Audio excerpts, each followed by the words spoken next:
आज के कार्यक्रम का एक दूसरा चरण है, वह स्मृति सभा के रूप में है।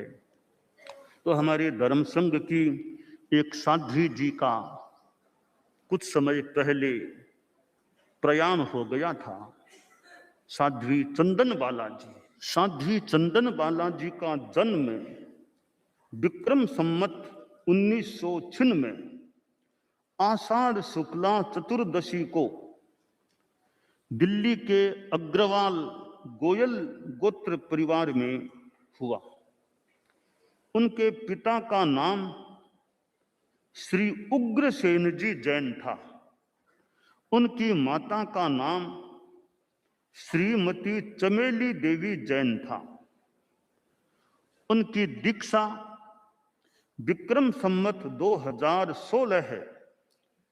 कार्तिक शुक्ला अष्टमी को परम पूज्य गुरुदेव श्री तुलसी के मुख कमल से कोलकाता में हुई थी। उनके ज्ञाति में साध्वी वर्धमान श्री जी उनकी सगी छोटी बहन होती है और साध्वी कुंदन रेखा जी उनकी संसार पक्षीय भाणजी होती है।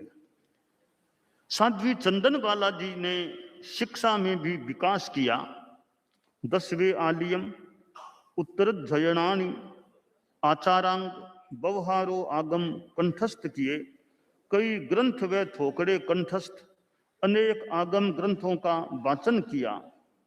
और जो हमारे धर्म संघ में चारित्रात्माओं में परीक्षा का वो पाठ्यक्रम चलता था, योग्यतम तक की 7 परीक्षाओं में उन्होंने उत्तीर्णता हासिल की थी। विशेष दीक्षा के पश्चात लगभग 30 वर्षों तक उनको गुरुकुलवास में रहने का सौभाग्य प्राप्त हुआ और उसके पश्चात लगभग 18 चतुर्मास और गुरुकुलवास में किए थे और लगभग 15 वर्षों तक उन्होंने समुच्चय की गोचरी भी की थी।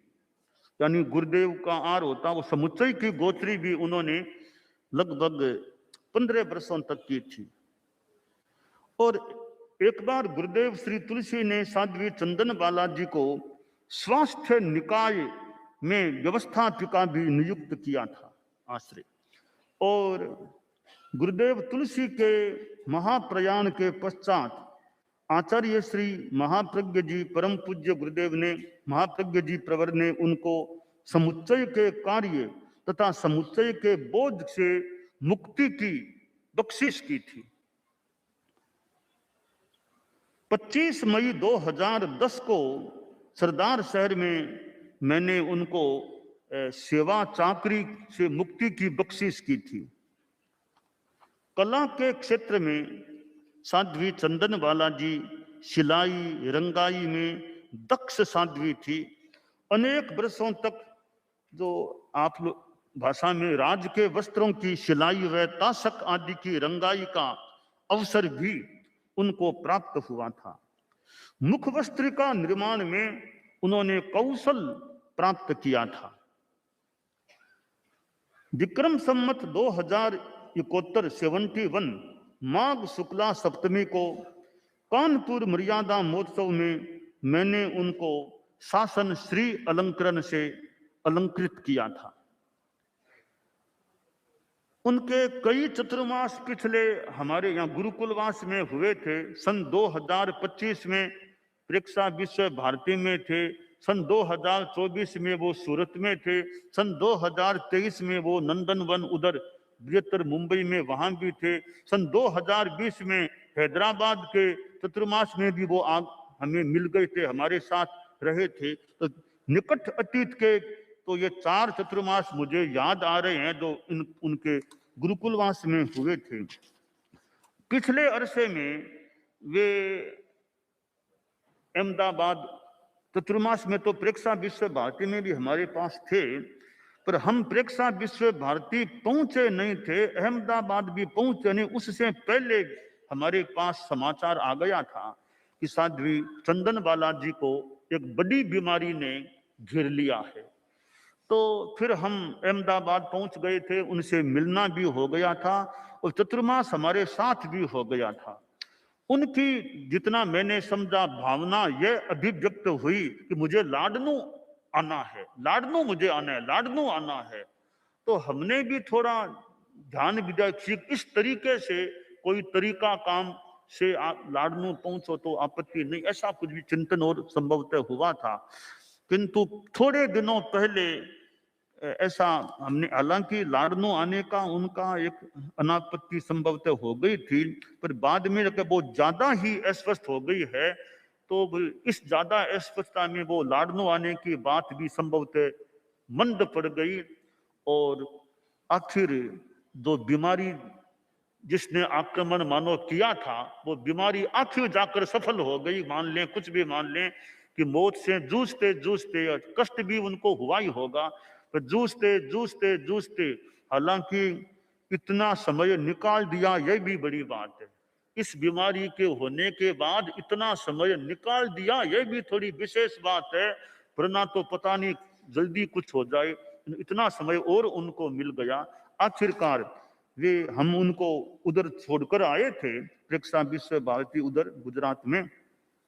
विक्रम संवत 2083 बैसाख कृष्णा सप्तमी 9 अप्रैल 2026 को लगभग 7 मिनट के चौबिहार संथारे में लगभग 6:32 यानी सवेरे के 6:32 पर वे अहमदाबाद में पाल धर्म को प्राप्त हो गए थे।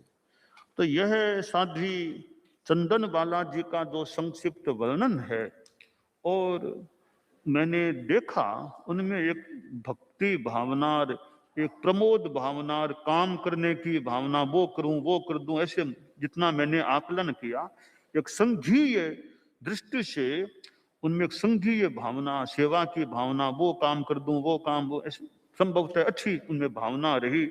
और कई बार उनके सहवर्ती साध्वी जी मेरे पास आते, अमुक चीज आई है, अमुक चीज आई है, तो वो मतलब उनकी वो भावना मान ले।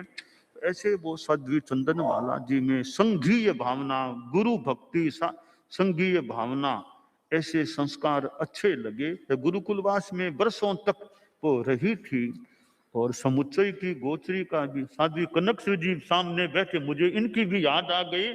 बहुत वर्षों पहले मुझे कनक श्री जी भी गुरुदेव के वो समुच्चय की गोचरी लेकर आया करती थी। कल्पलता जी बैठी है जो गुरुदेव गोचरी, और कई साधियां, विमल प्रज्ञा जी पास में बैठी है।